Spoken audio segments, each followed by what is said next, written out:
Okay, I think we are recording now. So again, good morning, buenos dias to everyone. We are so excited to bring you this training from Oldways on a taste of Latin American heritage. And we have two experts here who are gonna walk us through the curriculum. Um, we are gonna leave the questions till the end, so make sure that you add them to the chat. Maureen and I will be monitoring the chat so we can address your questions at the end, okay? So I'm gonna pass it on to Miss Sarah Anderson and Miss Sylvia Klinger. Thank you so much for joining us today. Perfect. Thank you so much for joining. Hi, everyone. My name is Sarah Anderson. I'm the Heritage Diets Curriculum Manager. I focus on the Latin American Heritage Program and Old Ways African Heritage and Health Program. So today we'll be doing a virtual training focusing on our Latin American Heritage curriculum. And who will be joining me alongside will be Sylvia Klinger. So feel free to introduce yourself, Sylvie, but thanks so much for joining. Hi, good afternoon. Sylvia Klinger here, or good morning, wherever you are in part of the country. I am the founder of Hispanic Food Communications. I consult and in nutrition and culinary. I'm based in Chicago, but I was born in Puerto Rico, but raised in Mexico, in South America, Central America, and other places. So can't wait to really share with you my experience and something that I'm really passionate about. Thank you. Perfect. So let's get started. Great. So for those of you who are unfamiliar with Old Ways, we are a nonprofit dedicating to improving public health by inspiring individuals and organizations to embrace healthy, sustainable joys of old ways eating. And our heritage-based diets are known for being high in taste, nourishment, sustainability, and joy. We're most well known for our Mediterranean diet, which was created in partnership with the Harvard Public School of Health, as well as our whole grain stamp, in which you'll find on food packages at your local grocery store. Old programs include our Heritage Diets, which is our African Heritage and Health Program, our Latin American Heritage Program, our Mediterranean, Asian, vegetarian, and vegan heritage diets. And then with our community cooking classes, we do the A Taste of African Heritage, a Children's Taste of African Heritage, and a Taste of Latin American Heritage cooking classes. We also have our plant forward plates. We have our culinary travel opportunities, which you can learn more from on our website. And we are part of the Old Whole Grains Council and the Cheese Coalition. So that's just a mouthful for a small, mighty nonprofit located in the Boston area. Some of the things we do on the national and international level. Great. So when talking about celebrating diverse pathways to good health and well-being through our heritage diets, too often people with diet-related diseases have been giving the message that foods they grew up with are unhealthy and that an increased risk of disease is a part of their heritage. These cultural models stand out because they celebrate and reclaim the often unsung heritage of healthy eating for people of diverse backgrounds. These heritage diets are not prescriptive, they are descriptive. The purpose of the heritage diet is to say that there is only one right way of eating, is so to avoid saying that, rather than the purpose is to celebrate the diversity of foods and flavors that can lead to good health and well-being. So now you're probably curious, what is our A Taste of Latin American Heritage curriculum? So this is a curriculum that is available in both English and Spanish. It is a 6-week cooking class based on healthy plant-based foods across Latin America. And when we say plant-based, that means just you won't see any meat or dairy products within the curriculum, allowing for it to be very inclusive towards people with different dietary restrictions. Although as an instructor, if that's something at your organization that you would like to incorporate, you have the freedom to do so. This curriculum was developed by, Old Ways in collaboration with our committee of chefs, nutrition scientists, public health experts, who are all well-known experts in Latin America health and cuisine. And what's nice is that SNAP-Ed recognizes 3 levels of evidence-based approaches. So there's research tested, practice tested, and emerging. And as one of our newer programs, the Taste of Latin American Heritage is considered an emerging approach.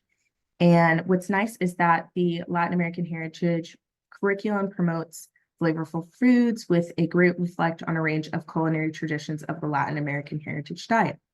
The 4 major regions that you'll see reflected within the curriculum includes Mexico, South America, Central America, and the Caribbean. Each of these regions contributes characteristics that makes this way of eating super delicious. Our program focuses on the significant cultures in which you'll see the indigenous peoples, Spanish, Portuguese. The continental Africa is primarily influenced by the Portuguese and Spanish colonization.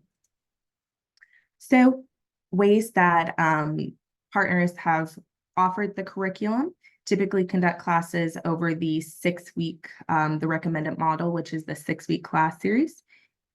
Each session lasts approximately an hour and 45 minutes, and that's max.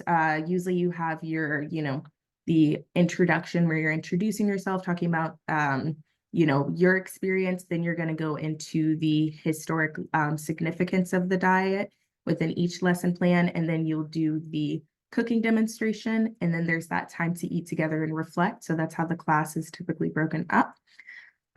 Ways that we track success is through our lifestyle and physical health evaluations, in which I'll talk more about further on in our presentation. Partnerships that we like to work with include, universities such as yourself. You'll also see that we've worked with healthcare centers, SNAP-Ed implementing agencies, nonprofit schools, farms, community gardens. What's nice is that this curricula can be offered in a virtual class setting. It could also be offered in person and hybrid models, which are great for enhancing flexibility and accessibility with your general public audience. So that's what we do, and ways of tracking success we'll get more into, but that may include health measurements that you'll see included in our entrance and exit surveys, but I don't want to jump ahead too far. Now what's nice within the curriculum is what we have included is our setting up your classroom. So these are materials that you'll see that are recommended, although not completely required. So for instance, on appliances, you'll see the small food processor, which can be beneficial for the lesson on pulses, although it's not required. Some people prefer to hand blend, and then also just having a blender available may be able to actually get the right consistency for some of those sauces. So it's not completely necessary that you need everything. This is just, the general overview guidelines, what's recommended. So great, let's go to the next slide. And then we also have our class directory. This is available on Oldways website. So we ask a lot, all of our teachers who have upcoming classes to add their details on our class directory. And what's nice is that you can have it as open-ended or closed-ended. If it's open-ended, it's available for the general public, whereas closed-ended, it's says that it's only available for your target audience.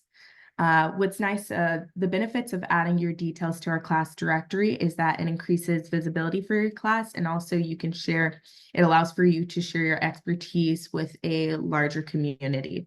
So this is a resource we have available on the Oldways website, and the picture on the right-hand side is exactly what it looks like. So now we'll go through a lesson-by-lesson tips and just giving an overview from the curriculum. And so week 1 is on herbs and spices. So although lesson 1 focuses on herbs and spices, we decide that's also crucial that you guide your participants through the Latin American heritage diet pyramid.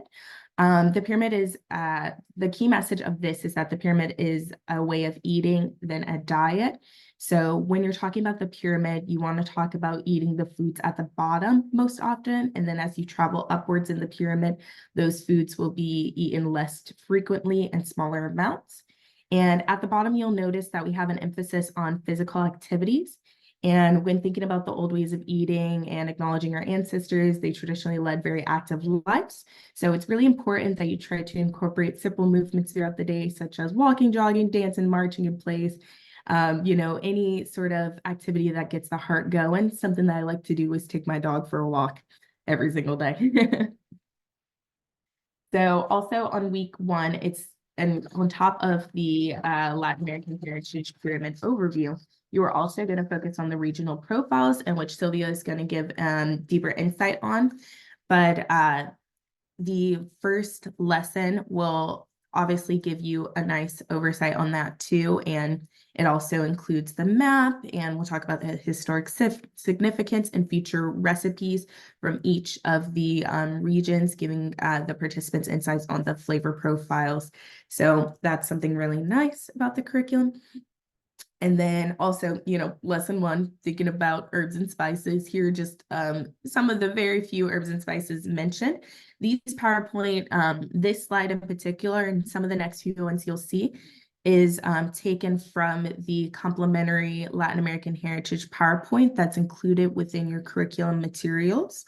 So if offering the class series alongside with the PowerPoint, here's what one of the slides would look like, featuring some of the spices. There'll be key messages, and then in each of the notes, it'll give you those discussion questions and just a general overview. Therefore, you can, if you're doing it on a hybrid setting, you're able to share those PowerPoint slides with your participants. But just giving you a little taste of week 1 on herbs and spices. Week 2, it's going to have an emphasis on tubers. So the way I edit this slide is that here's an example of some of the class discussion questions in which you'll see on the PowerPoint, and it's also included in the curriculum. So you want to engage with your participants, therefore asking questions that kind of gets them thinking about tubers.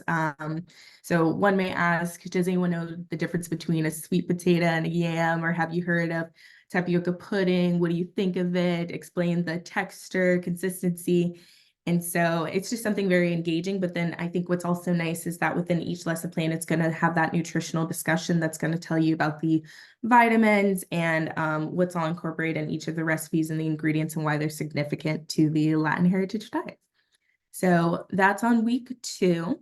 And then let's go into week 3.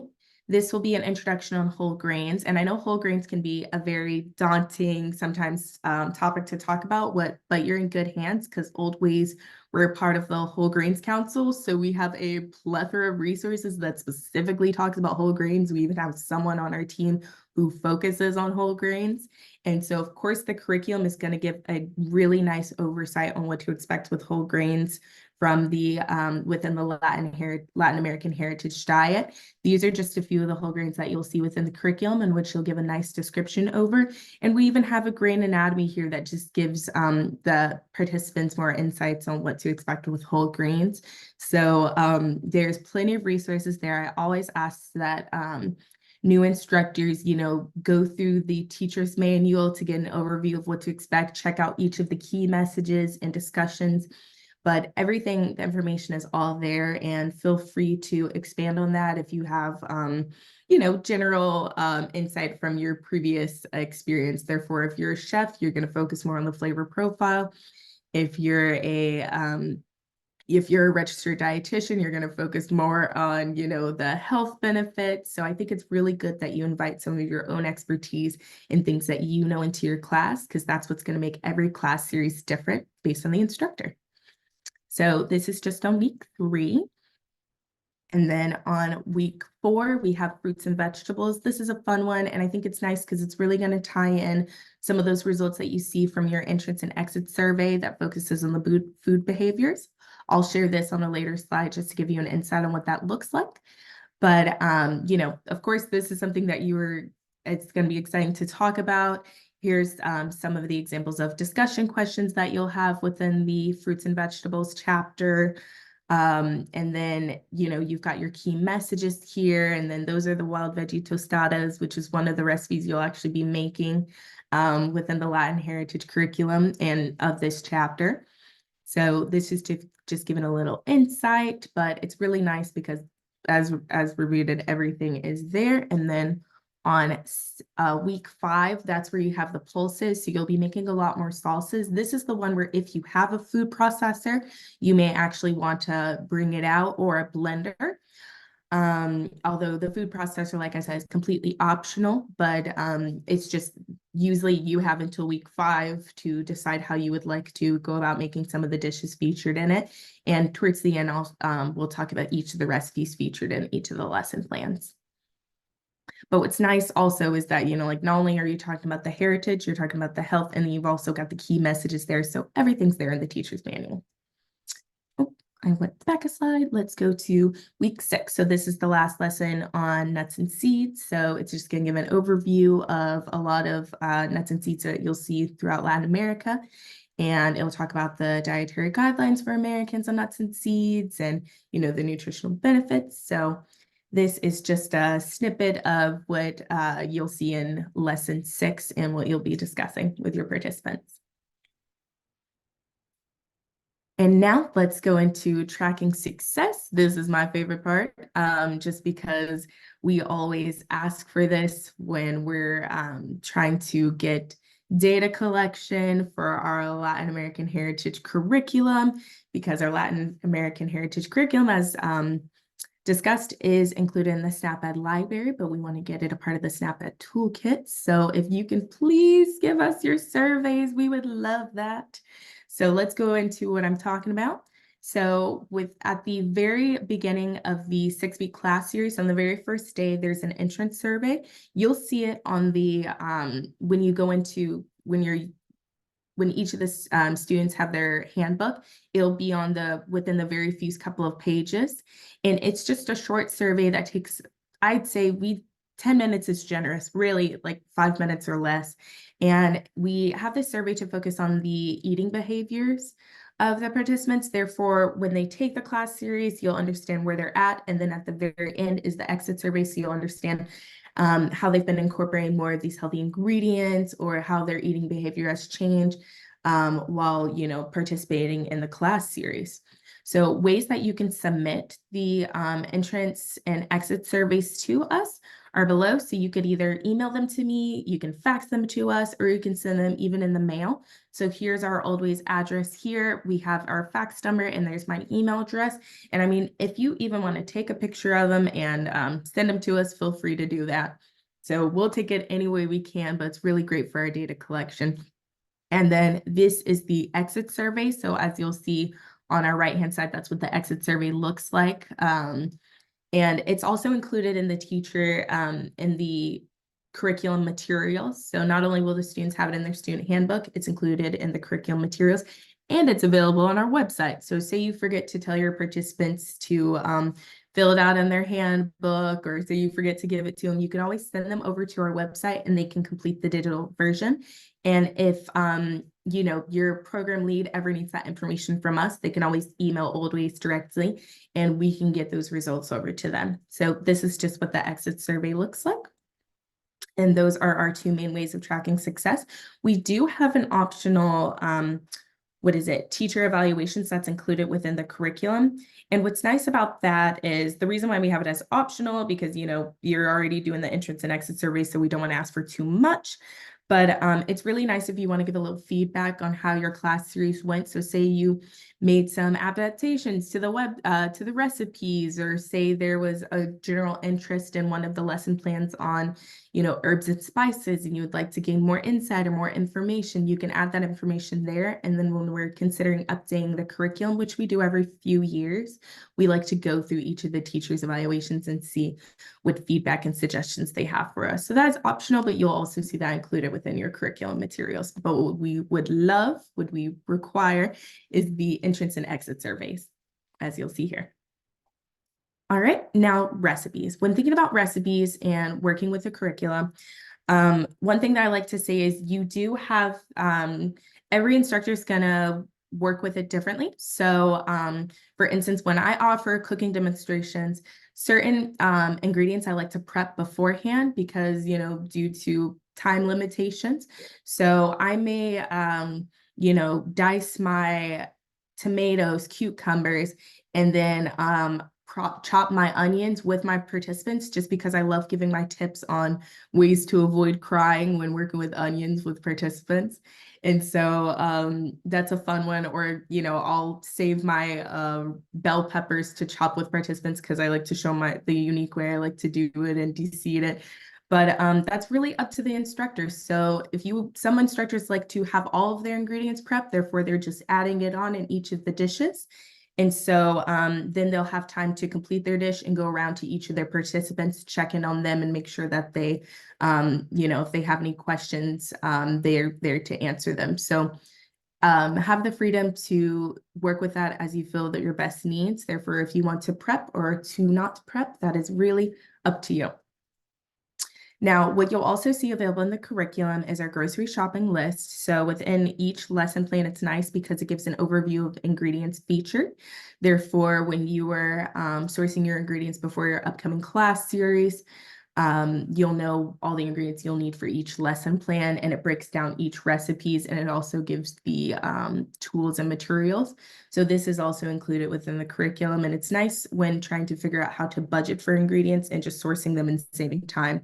So, you know, a lot of our instructors, you know, maybe they'll get it the week beforehand or a couple of days beforehand due to freshness, or there's something that they'll already have in stock. So it's really up to you guys, but that's another resource that we have available that's included already within the curriculum for every instructor.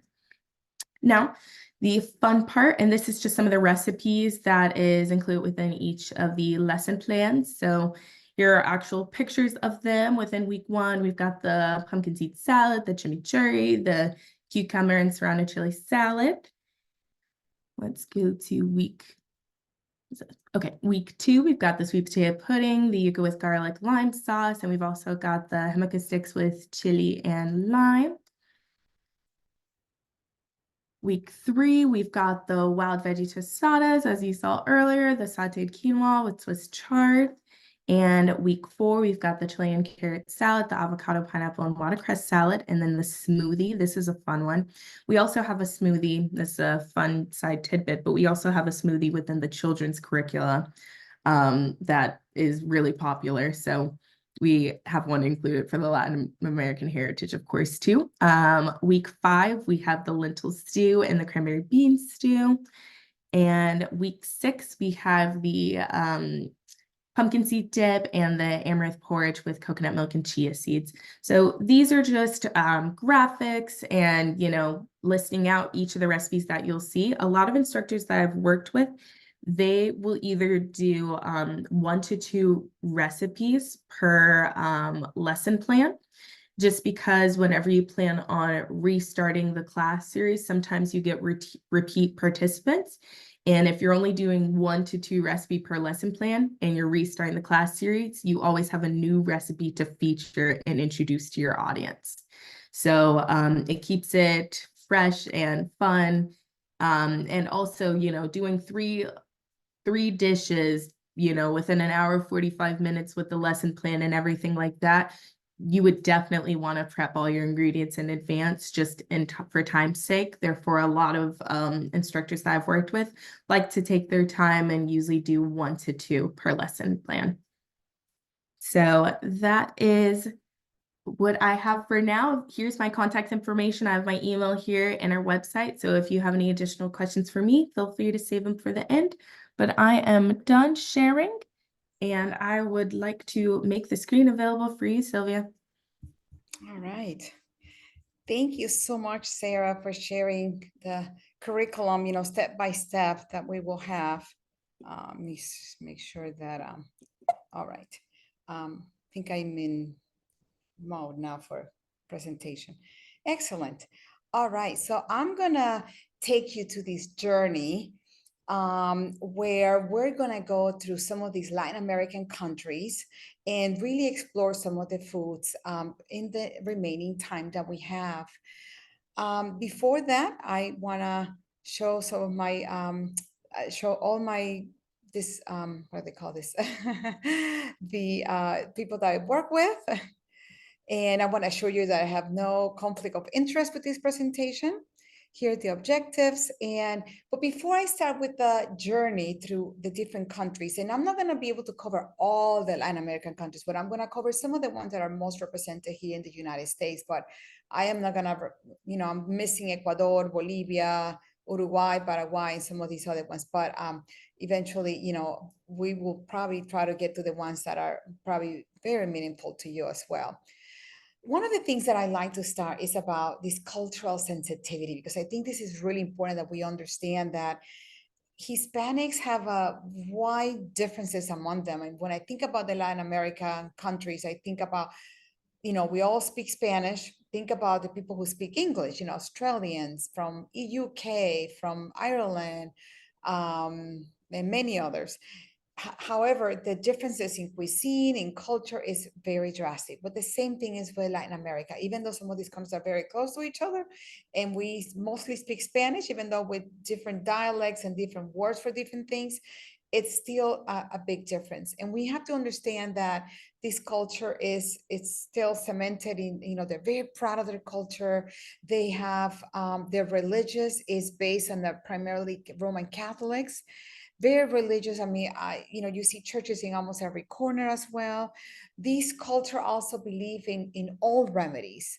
They like to go into, tececito, a little soup here and there, a little tea, little things that, very holistic way. It's how a lot of the Latinos like to approach their health. They also, families, everything. And when I think of family, it's about everyone, not just mom and dad, your regular family, but you have cousins and aunts and grandmas, abuelitas that live in the same household. So anybody, and people who are not even related to us that are coming in and out every day is still considered our family. So, and there's a cultural acceptance, like just a little more kind of like more meeting your body. You have to, in order to be healthy, they consider healthy somebody who's a little bit, I'll call it on the chunky side, but, a little fuller perhaps. And they're very proud because they think, I fed them well. And that's something that, we always talk about, because there is a line in between, being healthy and also, at a good weight. And at the same time, I look at the inside of the body more than anything. I like to look at the values and what's really going on, because somebody could be very thin or maybe a little bit, on the higher, higher spectrum of the BMI for the normal and still have normal levels. So I like to look at what's inside: blood pressures, blood sugars, cholesterol, lipids, all that kind of stuff. So that makes sure that the person is, looking at the whole sum of the body. Food is everything. Sylvia, I'm sorry to interrupt, but we cannot see your slides yet. So just wanted to. No. We just want to make sure that information was perfectly understandable without the slides, but we want to make sure that we're seeing them when you want us to. Let me see. I'm going to stop. Hold on one second here. I'm going to stop sharing, and end this show here. And then I'm going to go. Maybe I need to go into sharing mode. Maybe I didn't do that. Share. Can you see them? We can see them. Yeah. Yes. I just want to go to present view. Yeah. Excellent. Okay, play from current slide. Okay. Thank you so much for letting me know of that. I'm gonna minimize here our pictures here. All right. All right. So as we were saying, sorry, this is the slide that I wanted you to see, with the culture, religion, the food aspect, and the family, how important these things are to the Hispanic community. Women are, they're really the cornerstone of the home. They play many hats. A comadre, they are your advisor, mom, daughter, caretaker, cook, you name it. She plays many, many hats. So a lot of the stress is on her, even though the Hispanic woman, do like to cook and do all these things. And people ask me, why I love to clean and I love to cook and love to be with my family. So it's always something that, even though it seems cumbersome, we thrive on this, heaviness of responsibilities. So one of the things I want to mention is that a lot of the Hispanic women who are the head of the households, when they go shopping, and a lot of the shopping is done with the whole family. But I wanted to let you know that a lot of the decisions are made on pleasing the family and not so much thinking about nutritional value of the food that we're buying. We're buying like, oh, they like this, and we fill the cart with the things that we know they're gonna love and they're gonna eat, not necessarily thinking about nutrition first. So I always try to make them realize, look at the labels and not to put fear, because again, all foods can be part of a healthy diet, but we have to know that what foods, like the always pyramid, Latin American pyramid, where we need to concentrate at that bottom of the pyramid more and less of the top of the pyramid. So it's important that we make them realize and be more mindful about the foods that we're consuming. Let's see here. The next one, barriers. The barriers, I believe, more than anything, is about that disrespect for the culture, disrespect for the family. And I know there's a lot of drama in our families and there's a lot of craziness going on, but at the same time, we gotta respect that's their normal. That's how we live or we thrive, and we need to respect those differences. And I think that when you're dealing with these families, and I know a lot of you probably are very familiar, you're probably coming from Latin American countries yourself, so you kind of understand this, that it's about welcoming them and really showing them the compassion that they deserve and the respect that they deserve. A lot of these people have degrees from their country and they were very successful, and then they come here and they got to start again at the bottom of the total pole. So I think we need to, show them respect, like anybody else, who walks into your office, treat them exactly the same and really work them in whatever they need, because nutrition, that's what makes it challenging. It's very personal. So I think that, displaying that respect and the compassion is one of the things that are really, really important. And building bonds, again, with compassion and with care, really holding their hand, making those phone calls, giving them the recipes, making the changes that they need, and really customizing things so that they become more adaptable for them, because you are making things that are specifically for those people, for the person. And if you're not familiar with the Hispanic, culture, this curriculum is going to be wonderful for you. And at the same time, I encourage you to watch Hispanic TV, look at their magazines, embrace this culture anywhere that you can. But I think watching television and watching their shows and reading what they're reading and going to the places where they congregate, like parks and churches, would be a great way for you to really get to know this population more. And the affection, I mean, I can't even emphasize that, how important it is to how affectionate the Latinos are. It's always about hugging and kissing each other, and it's just a very, very tight bond that we have, even though we're not related. I mean, every time I go into a restaurant, people are like, hey, buen apetito, buen provecho, Dios lo bendiga. I mean, there's always people telling you, sending you blessings and telling you, to have a good meal. So it's important that we embrace those things and look at them and really embrace, this culture, that this happiness that they really share with others, this display of affection. And I know that's not with every culture. I've been in Asia, and it's a complete different. I love going. One of my favorite places is go to Japan, where it's very, the noise level is very low, and people are just very cautious and respectful of each other, and I just love that, because it's so different from where I come from, where everything is drama. But at the same time, when I go there, it's kind of like my whole level of energy is at a whole nother level. So again, we adjust to these different cultures in a way that it's most respectful for each one of them. Now I want to start you with, taking you through this journey through the different countries that I have to show you here in the remaining of the time. And I want to start with Mexico, because most of our population, Hispanic population in the United States, is from Mexico, descendants from Mexico. And I refer to a lot of them Hispanic, because that's what U.S. Census uses for all his people that are considered from Latin America or that are considered Hispanics, because Hispanics also encompass Spain as well. Latin America is basically your Latin American continent, and we're mostly Spanish speaking, except of course Brazil that speaks Portuguese. But and then maybe a few islands that maybe have other languages down there as well. But for the most part, I'm going to concentrate in Latin America today, and why, some of these countries that are more represented here in the United States. And Mexico is like number one. Almost more than 60% of the Latinos in the United States come from Mexico. And again, I go Latino, Hispanic, back and forth, but know that we're talking about Latin America here. Mexican cuisine, and I think most of you are familiar because you can find a Mexican restaurant just pretty much everywhere you go nowadays, even when you go to Europe and other countries. But in America, we have lots of restaurants that are showcasing Mexican cuisine, and it's bright colors, and the flavors are just amazing.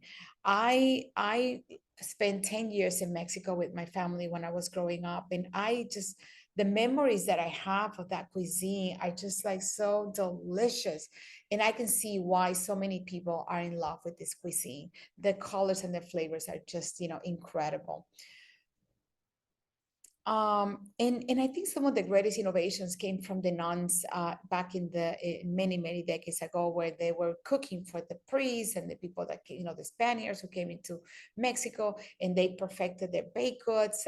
But they had an influence also from Spain in Mexico, but most of it came from the Aztecs and the Mayans and the indigenous people that were here before. Now, I'm just going to go through like one or two highlights some of the traditional dishes in the time that we have. But I want to say that, of course, we know enchiladas, we know tacos. I think tacos is probably like one of the things that people know Mexican cuisine the most. But there is also, pozole, which is like a stew with hominy, and they have some different types of meats as well, aguas frescas. Those are the things that are, real popular in Mexico. These chiles en nogada, it's basically done in during the holidays, the national holidays, especially for like Independence Day. And it's basically like a chile that is filled with pork that is seasoned, and then they are deep fried in like an egg white, and then you have this walnut sauce on top with pomegranate seeds. Just fabulous. I love that dish. I always look forward to that time of the year when we can eat it. So here's more in detail some of the other foods that are very popular in Mexico, like mole, is that sauce. And I would recommend that if you're doing something with sauce, especially with Latin America, we are chimichurri, there is a menudo, the mole, there is the sofrito in Puerto Rico, we're going to talk about that. So if you have to make a sauce, I would recommend you do those sauces ahead of time. It's best when they kind of sit around for a little bit in your refrigerator. So if you want to, you're going to do a sauce, unless, you want to, this showcasing the sauce is really important. Sometimes I do show them how to make the sauce, but they're so easy just to put all, it's just putting all the ingredients in the blender. So most of the time I will have the sauces already prepared. But here's other foods that are really important in the Mexican cuisine that, that you can kind of look at your leisure later. Mexico being so large as well, such a big country, it's divided into many, the south, the north, the central, the Gulf area, where you have your seafood. So there's a lot of differences between, the different regions in Mexico. Like when I lived there, we were in Mexico City. So it was the tacos and the tamales, really big in that area. But we know that also if you go in the Gulf area where Veracruz and the more the peninsula, you'll have a lot more seafood. And some of these even have foods that are kind of like similar to the Caribbean food. So it's really interesting to see the different regions and the how different they are from each other, just in one single country, kind of like in the United States, south, north, east, west. You have the seafood in the east, you have different things in the west, and the north and the south also have their own little dishes that are very popular in that region. But one of the things I want to mention is the Tex-Mex food, which is basically more in Texas, where the early Mexicans who were living there stayed in that region and kind of like kind of changed their food a little bit as they were more cultivated into this country. So the Tex-Mex is, I always throw it in there because as we are in the United States, you'll see that being a little bit different than your authentic Mexican cuisine from different regions. Now let's go to Puerto Rico. And today, actually, I am sharing what I have from Puerto Rico. I was here visiting family and exploring the culinaries, more of the Puerto Rican cuisine. And I'm happy to say that it's just also another cuisine that has a lot of flavor, not as hot. It's not hot like Mexican. When you think of Mexican food, that, they put chili powder, chiles into almost everything, even their desserts and some drinks as well. But in Puerto Rican cuisine, it's very flavorful, but it's not spicy, hot spicy, okay? Now, sometimes there is people that have like some peppers and things that are in vinegar, and some, they might have a little spiciness to that, but it's not as common in this cuisine. What's interesting about this cuisine too, it's got a huge influence, not only from the Taino indigenous in this, there were early settles here in Puerto Rico, but also from the Spaniards, as well as all the other countries that, were represented in this little teeny island that was a port for many, many countries. So we have French influence, we also have the Spaniards, we also have a huge African influence here in Puerto Rico as well. So some of our techniques for using the root vegetables and yuca and all that came also from those the first settlers from Africa that came here. Now, Puerto Rico, as small as they still have productions of coffee and a little bit of lots of rum here in Puerto Rico, but a lot of the agriculture has really have become very small as you have more more imports from other countries into the island. So, but still coffee and there's still a lot of Puerto Rican root vegetables here, bananas and other things that are still they're breeding here in Puerto Rico. Now, I will say the most popular dish in Puerto Rico is the arroz con gandules. This one is rice with pigeon peas, and it's yellow because they use annatto seeds. It's like a little red seeds that they use, and also like some the adobo, which with cumin and other spices, and sometimes they use a spice called sazon that also provides has a little bit more of the annatto oil seeds, also provides that color, that beautiful color to the plate. But this is, I will say, they always say that's our national dish, is that arroz con gandules, that yellow rice with the pigeon peas, and it is delicious. But the empanadas and the mofongo, these with the plantains, and again, desserts with coconut are really popular as well here. And again, there is a more extensive list. I do see here the sofrito, which that sauce is for everything. They season the seafood, their stews, their meat. I had a soup the other day, a pumpkin carrot soup that was seasoned with sofrito. So pretty much everything, sofrito, which is a combination of the cilantro, green peppers and onions, garlic, ají, which is like a little teeny pepper, red or yellow, and a little salt, maybe sometimes a little bit of olive oil, and that makes that sofrito sauce, which is, like I say, we make it in big batches and we freeze it. Always have it handy because we put it pretty much on everything we cook here in Puerto Rico. Now let's go into other Cuban, other Caribbean islands. And when I talk about when I think about Latin America, I divide it into Mexican, and then the Caribbean, Central America, and then South America. So now we passed Mexico, and now we are into the Caribbean. So Cuban cuisine, and you'll see other like Dominican Republic and other countries that are out here in the Caribbean do share some similarities. However, their food also is seasoned a little bit different. Also, it's Spanish explorers came here. There were a lot of indigenous in the island, and that combination of the different countries is also what made their food very popular as well. I will say that the most popular, you're probably familiar with the with media luna sandwich. The ham and cheese sandwich is like a panini, very popular. The fried plantains that are a little more made with the sweet, more ripened plantains is also one of the most popular, along with yuca, root vegetables, and eaten with almost every meal. We have the arroz con pollo, the rice and chicken. It's super popular with the another popular dish. But this dish, the moros y cristianos, I'm gonna go here, is basically the black beans, rice mixed together. And that's something really popular. This ropa vieja is delicious too. It's a seasoned shredded beef. And I always try, you know, with some of these dishes to just kind of sometimes decrease the amount of oil that is used and decrease the amount of salt and the amount of sugar that is used in some of these dishes. So, you know, when I think about making them a tiny bit healthier, which is going to be some of your tasks as you're doing, you know, you're learning in this curriculum, I think it's important, you know, of course, not to jeopardize the authenticity of these dishes, but at the same time, you don't need like a whole cup of oil for make a rice, you know, for 4 people.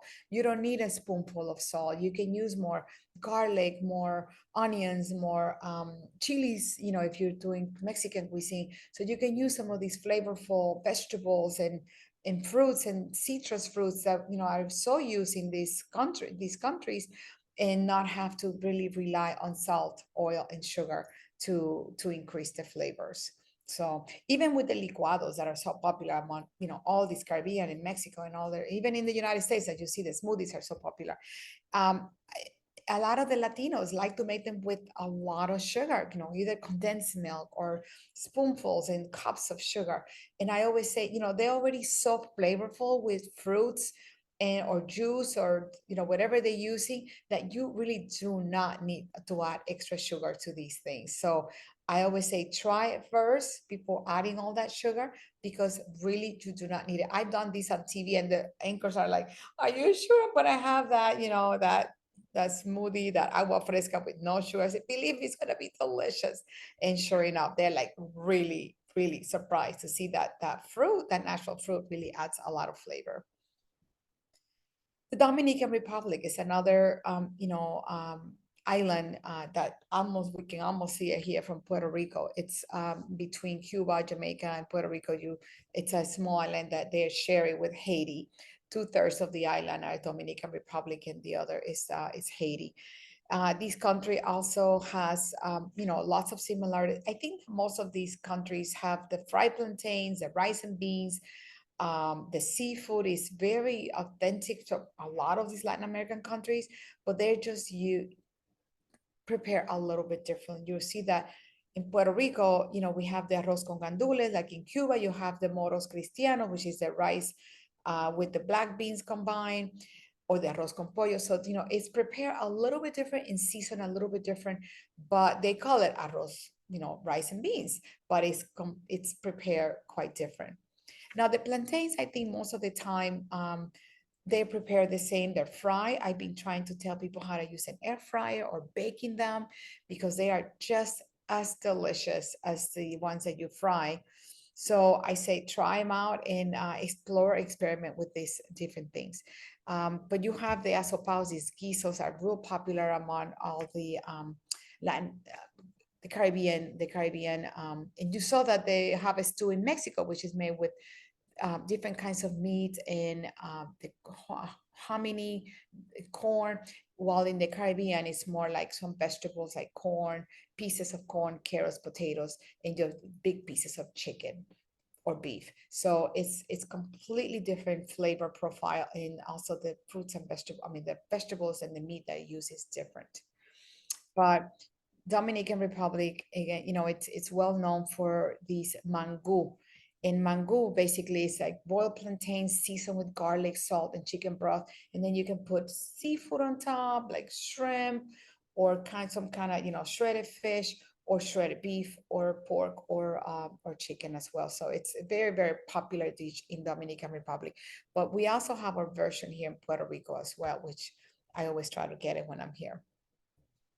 Now, going into Central America, And here we are going to talk about, also they have some similarities in Central America as well, but this is basically where, they're very proud heritage of the Chapines, which is the as Guatemalans refer for themselves. This is a mix of indigenous and the European also that they have in that part of the Guatemala, but at the same time, it's very rooted, blooded Mayan indigenous in this region of the Central America. Now, Guatemala also has some great dishes as well. Again, very different from Mexico in the Caribbean, but you'll see that, the flan, is very popular, and it's going to be popular in Mexico, it's going to be popular in the Caribbean, and it's going to be popular also in the Central America as well, and even some South American countries as well. But I think what the Guatemalans are known is for, their chicken. They make these stew with this locust plant, and they call it, and it's like a green sauce that they make for the chicken. Here we're gonna see, they have the costillas, the cerdo, which is like your ribs, pork ribs. They have the sauce that I'm talking about. That green sauce is made with, it's called jocon, and it's made with that, a plant that is a green plant that they make into a sauce. So they blend it out, they cook it, and then they use it for seasoning a lot of their dishes. But it's a really, really popular sauce with pepián and jocon, and it's different spices that they use. Not too many. Again, in this sauce, you do cook it a little bit versus our sofrito. You do not have to, we basically just blend the vegetables and the cilantro in the blender and then use it into our cooking. It's cooked, along with the rice and beans and dishes that you're making. But the mole, that's cooked beforehand. Same with these jocon and this pepián sauce that we use in Guatemala. But pork, I will say, is one of the meats that is used the most among Latin American as well. It's the number one. It's quite popular. I mean, they a lot of them also use chicken and beef as well, as you see in some of these dishes, even in the Caribbean, in Mexico, and all this is Central America. But pork is used throughout Latin America extensively. And it's really interesting, even as you travel to other countries in Europe, I go to Eastern Europe, I go to different, Germany, and pork also is also a meat that is utilized in many of the main dishes they have in these countries. But I always try to encourage variety and using more of the things that we miss in our diet, which is more fruits and vegetables, whole grains. And I always try to be creative on how do we incorporate some of these more vegetables and fruits into these common dishes. For example, the empanadas, and we'll see maybe later in Argentina, we try to put more veggies into them, and a little bit less meat, more veggies, so that we are putting in more of what the things that they're needing in their diet. So El Salvador, some of these next countries are, are smaller in their culinary, is not as extensive as Puerto Rico and Mexico and the Caribbean, but they still have some really interesting dishes as well. So I want to talk a little bit about Salvador, and I don't know if you have pupusas, but it's a really popular dish. They're like these little corn patties that are filled with pork or beef or chicken, many, and sometimes beans and cheese, or sometimes they do a little bit of the only beans and cheese. So, I always tell them, again, top them with more of the coleslaw. They use this repollo on top of it and some veggies, and put more of those veggies on top and fill up with, half with veggies, half with the meat, so that you get, also a more variety in your diet as well. But these pupusas are really popular in El Salvador, and they do serve them. This is the curtido. This is the cabbage, that I was talking about, that they put on top of it. And that they also use in El Salvador, they do use some spiciness. So they do have a spicy sauce that they like to put with their pupusas.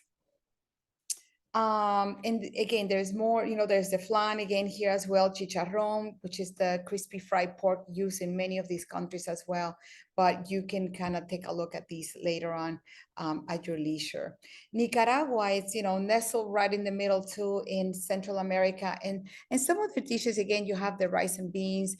You have also this nacatamal, which is this tamale, and you'll see these tamales too. They're very different. As you can see, these are made with banana leaves instead of the corn husks like they have in Mexico. In the Caribbean, also we use this banana leaf also to wrap our tamales, and we call them pasteles. So they're called something different in all these countries. And in Nicaragua, they're called nacatamal, and they are like a corn dough. Instead of in the Caribbean, they make them with banana. The dough is more made with bananas, with the plantains. But quite popular dish in Nicaragua. Now we move into Honduras, and again, you know, we have these two that we have our rice and beans as well, and baleadas are like very popular, which is like a quesadilla.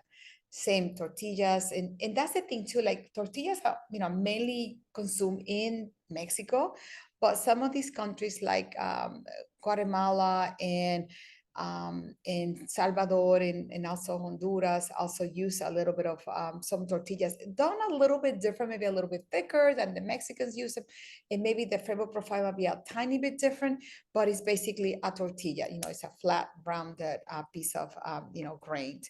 And these baleadas again are very popular, and they are made with corn. And then you can put them with the cheese and melt them out, you know, grill them. The sopa de caracol is like this one here, this soup here, and this is a seafood dish basically that is quite popular too, and it has cilantro and yuca and green plantains as well, in coconut milk, and sometimes they put also the seafood, but basically has these the conch, I believe is the fish that they have, but it has cilantro, yuca, plantains. I mean, just a bunch of vegetables. And I always say add more vegetables to these dishes that already have vegetables, so that you can even make it more, you know, have a greater variety of these vegetables. Now, Peru is a big country with great culinary also history. And I just love to mention how Peruvians, you know, they master the potatoes. We have quinoa coming from Peru as well. But I love, you know, what they do with their potatoes. These potatoes are delicious, and you have every spectrum of color of potatoes. So you'll see potatoes in many dishes in Peru, but also, of course, there's a lot of, you know, meat, heavy on the meat also in Peru as well. And some of their, you know, the ceviche, of course, super popular in Peru with the lomo saltado. We have papas a la huaycaína, with potatoes with spicy cheese sauce. And they might eat a little bit of spiciness, but not as much again as in Mexico. But this ceviche, I would say, is one of the most what Peru is probably known for, and of course the potatoes and the quinoa. Now, Colombia, also a country also with an amazing culinary history as well. And what they're known more for is these arepas. Oh, I love the arepas. Also kind of like the Salvadorians, pupusas, but they're a little bit thicker, and they have more cheese feel. They're not as filled with beans and meat in that curtido, that cabbage, shredded cabbage that they put on top. But this one is more with the cheese or just with butter. They also make a sweet arepa as well.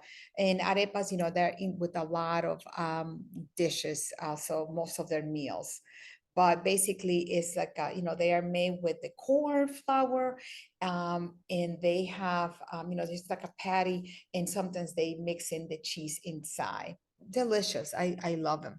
But, you know, they also have, you know, a guava bread they call mojicon, but the arepas is what, you know, they're really known for.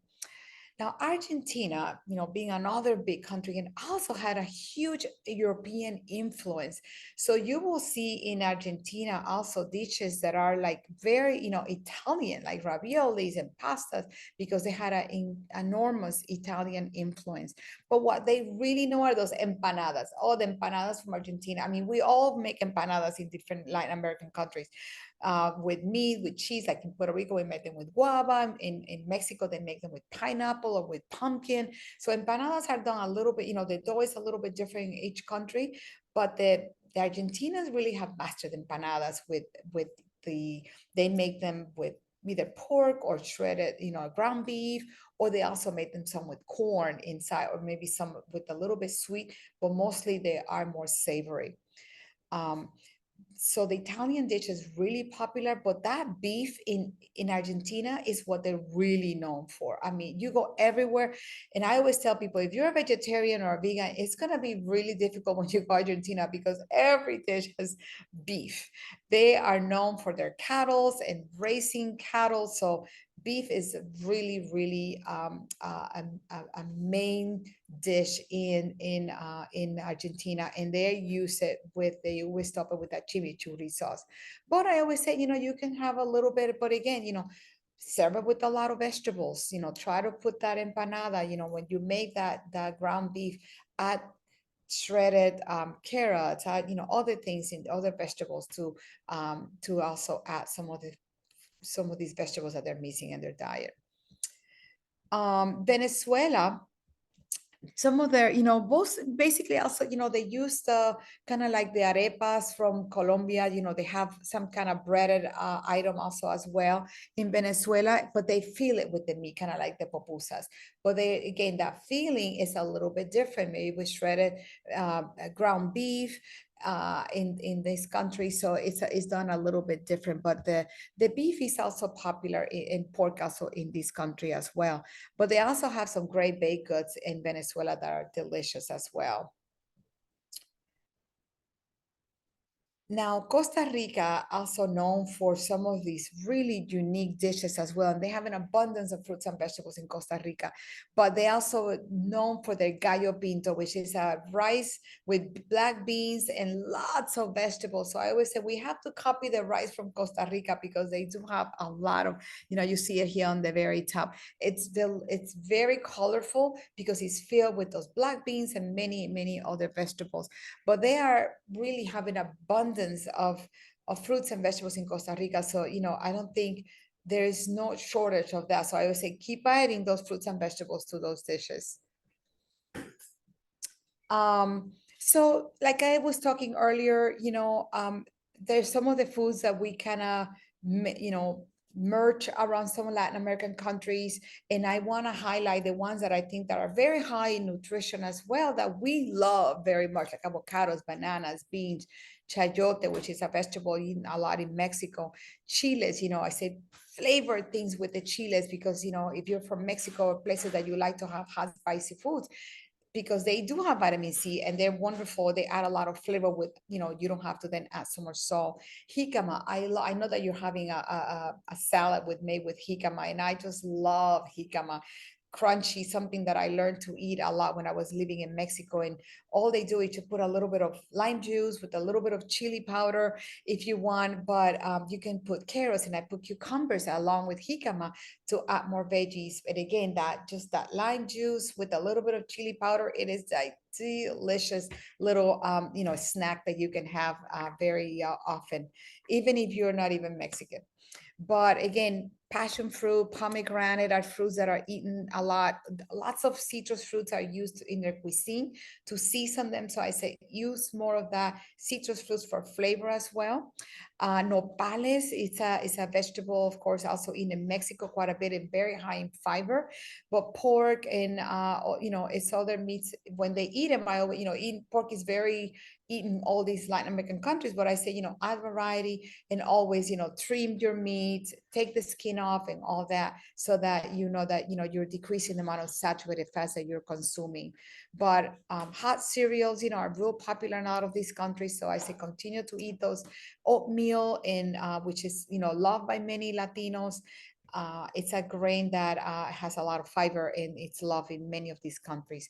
But papaya, root vegetables like yuca, malanga are some of the root vegetables that you're going to learn about in your curriculum that are loved by some of these Latin American countries. Fish is really big across all Latin Americans. So I think the more we encourage also to have at least seafood 2 times a week is to their advantage. Tomatoes, yogurt, it's something that sometimes the milk products are not consuming a lot of these countries, but I know Mexico does and some of the others, but the majority are not really eating some of these foods coming from the milk products. So it's something that I say, yogurt is a great food to include in some of your soups and other entrees that you may be preparing. So instead of the creams, so we try to be very creative when we are doing some cooking along. And again, just keeping these foods authentic, these recipes that are passed from family to family. So I'm really, really mindful of not making like too many changes at once. I mean, like for example, when I do empanadas, I demonstrate them. All I do is add more veggies, a little bit less meat, more veggies into the empanadas. Maybe add a little bit of cheese in there as well. But basically, I'm not trying to really, one little change at a time. Then maybe later I might make the empanadas, with a little bit more whole grain flour, perhaps when we do the disc. But again, one change at a time, one tiny little changes, more veggies, more cilantro, more onions, more garlic, more citrus juices for flavoring. And if you're doing desserts, add more like vanilla and ginger and cinnamon and all these spices that they love to use, and decrease the sugar, little by little. But again, freshness and quality, it's important for the Latinos. For flavor, it's everything, not just for Latinos, for everybody. So we have to become really creative in our kitchens. So in conclusion, I always say that, embrace these cultures, embrace the flavors, the colors that are among these cultures. And, today in this little teeny time, I'm just able to scratch the surface really of all these countries, and then many other countries to explore as well. So if you look working with a particular population, really learn all you can about it. Try to go to the places of worship, go with the parks where they congregate, the restaurants they go, the televisions they are watching, the cooking shows they're watching, so that you can learn how to really what they love, and then how we can make some subtle changes into those dishes. But here are some references, and muchas gracias. I'm leaving you here with my social media. I love to communicate. So, I post a lot of recipes and places that I go and visit, and the recipes that I develop. So feel free to join my social networks. And with that, I want to turn it over to Sarah again, perhaps. Thank you.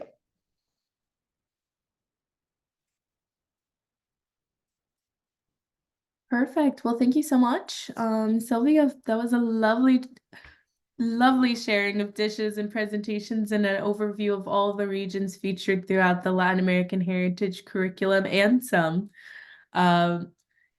The visuals were absolutely amazing, so thank you. I would love to set aside some time for any questions. Joyce, feel free to share any that either I or Sylvia can answer about the presentation. Yeah, we want to thank you both for being with us today. I am literally like salivating. That's why it was because I didn't want to show myself salivating, but thank you so much. I did receive one question. This one is from May, and she was curious about who do we reach out to add our classes to the schedule. Would that be you, Sarah? Yeah. Are you talking about for the class directory? Yes. Yes, absolutely. So if you have any questions, just general questions about the program, feel free to reach me. But as far as the class directory, there's actually a form on our website where if you go in the search engine, you could literally type class directory, but it's also in the program page where you can just fill out that form there, and then they'll be added to our system for us to upload it. Awesome. And usually I like to send each, whenever we get those forms, I follow up with the instructor via email, just thanking them for submitting their information to the class directory. Okay, that's great. Thank you so much. And I also wanted to clarify around the evaluation, because I know we're all want to make sure that we are fulfilling that requirement. And this is for us OSU folks. So we're going to scan the pre and post and send them via email to Oldways. And then the hard copies we're going to send to Ann Hoisington. She requested that she wanted to keep the hard copies. I did add that information to the chat, and I'll put it again. But just wanted to make sure that you all understood that. Also, we're only filling out the Oldways pre-post. And for Snap It, we're using the registration form. So as long as we do the registration form for Snap It and we do the pre-post for Always, we're good. So we don't have to fill out 2 surveys, because that I know that was another question that came up. And if you want to access the curriculum, we have a box folder for it, which I just put in the chat. So there you're gonna find the training we also did in Spanish. You're gonna find the recording to this session, and the slides are already there, because they had Sarah and Sylvia were super proactive and sent the slides beforehand. So all of that information is there. We will make sure to add the recording as soon as it's available. And I see another question from Carly. The participants receive any educational materials? Would we print the materials to provide? Yes. Yeah, the students would receive, there's like a student handbook, but I'm gonna let them answer, because that's all I know. Sure. Just rereading the question, do participants receive any educational materials? Will we prevent the materials to provide? Yes, so within the curriculum, there's the teacher's manuals and the student handbooks. You'll want to disperse those to your participants. You guys have the yearly digital, so you could either email it to them, or if you have access to printing facilities within your organization, you can print those out and give those to them directly. So they have access to the student handbook, and that goes over the entire, 6-week cooking class series.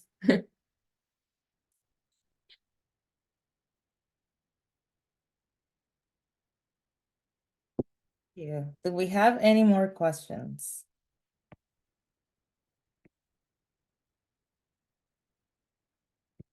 I am so ready for lunch, especially after Sylvia's presentation, and it's noon here. So yeah, I think we're all ready for some good, tasty, flavorful lunch. I want to extend my thanks as well for a wonderful opportunity for folks to learn from you, enjoy the beauty of the different cuisines that are represented both in the curriculum and in the guests who will be our participants. And to let everyone who is an Oregon State employee know that we have these work materials all with OSU printing and mailing, as well as a file that you all can access. We have a 3-year contract with Oldways for these materials, and we're happy to field any other questions that come up. But again, just a round of applause for you, Sarah and Sylvia. We appreciate you a great deal. Thank you. We're so happy to share. And again, if all the questions might come up during the time, feel free to send it to us, or, happy to send them to some of your, your class leaders, and then they can funnel them to us. But we're happy to answer any questions you may have. I know this is a lot of material to absorb in just this 1 hour that we had. So feel free to reach out to us at any time. And I know that your work is going to be amazing, because I've been practicing for almost 40 years, nutrition and dietetics, and I feel that we still haven't make a scratch on, I say, like, I still, there's people that still always ask me basic questions. I mean, I was in a cooking class the other day, so what's a grain? So, it's for us, it's basic, but for the general public, they have a lot of questions. So really make it very open, and try to really be as inclusive of everything, so that they are welcoming any of your questions, and they really learn, but so that know that you're going to make a big difference in people's lives. So I'm just like really grateful that I have this little time to share something with you, but know that there is a lot more, and you will be learning more, and what you have to bring in this curriculum, what you're going to learn and bring to the public, is going to be fabulous. So I commend you, and be pumped with energy to share what you are learning. It's going to make a big difference. Thank you.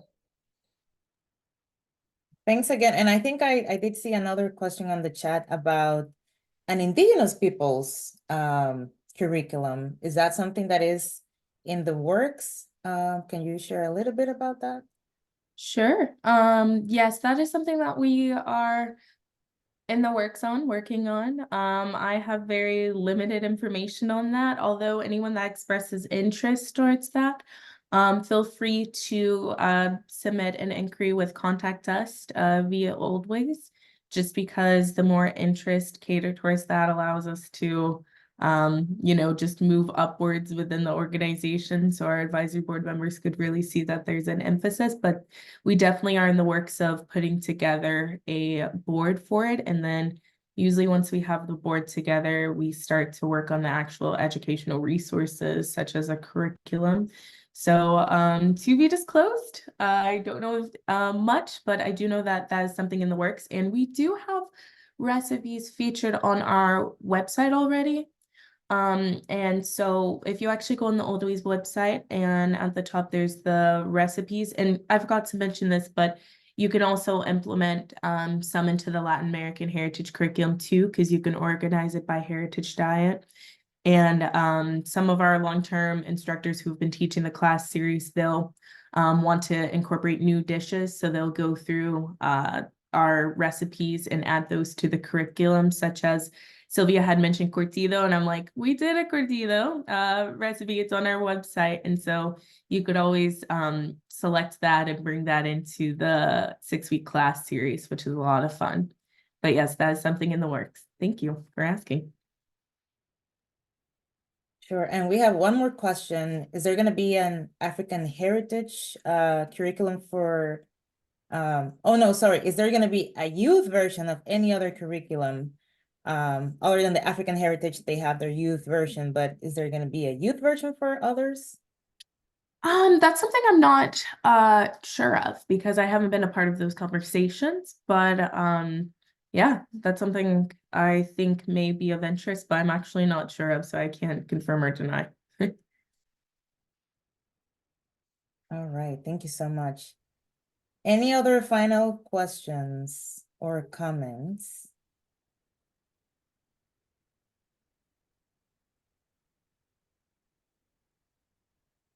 Well, we want to thank Sarah again for joining us from Boston, and Sylvia and her interns from joining all the way from Puerto Rico. That's amazing. Yeah, thank you so much for being here. We really enjoyed this session. And yeah, have a great rest of your day, everybody. And we'll make sure to share the recording as soon as it's available. Thank you so much. Muchas gracias. Absolutely. Thank you for Gracias. your time. Adiós. Bye.